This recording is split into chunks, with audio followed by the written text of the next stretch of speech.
Bonjour, aujourd'hui on va parler art appliqué et pour cette entrée en matière, on va commencer par la linogravure.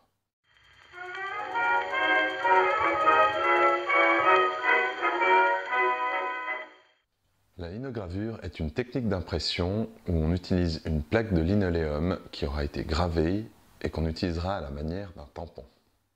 Alors, au niveau matériel, il vous faudra une plaque en plastique non poreuse que vous pourrez trouver en magasin de bricolage,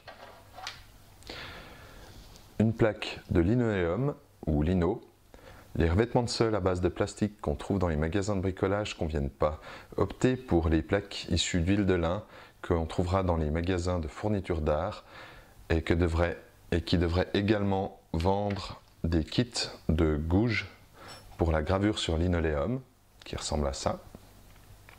Il y en a différentes tailles, différentes formes. Elles ne sont pas toutes forcément utiles. Il vous faudra aussi de la peinture soluble à l'eau.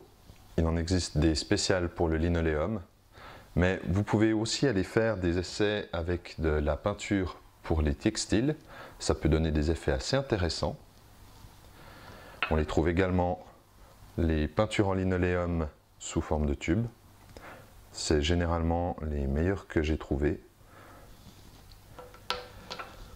Pour appliquer la peinture et l'étaler, il vous faudra un rouleau caoutchouc. Donc on s'en servira pour étaler la peinture sur la plaque en plastique et ensuite pour l'appliquer sur la gravure du linoléum. Généralement, ils ont deux côtés. Un côté avec, comme ici, le côté pour appliquer et ici deux petits empattements qui permettent de le poser sans tout salir. C'est très pratique.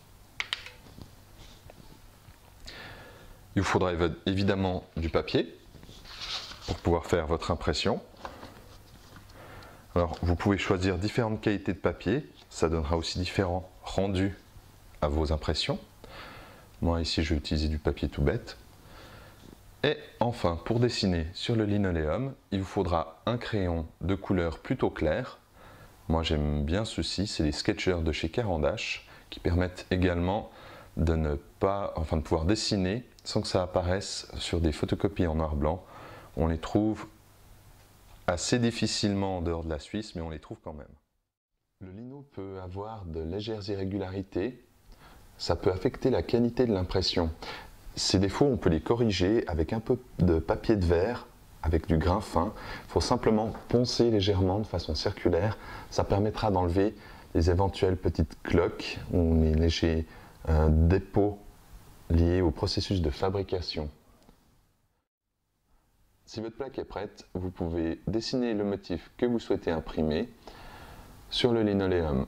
Il faut juste garder à l'esprit que l'image sera inversée au moment de l'impression.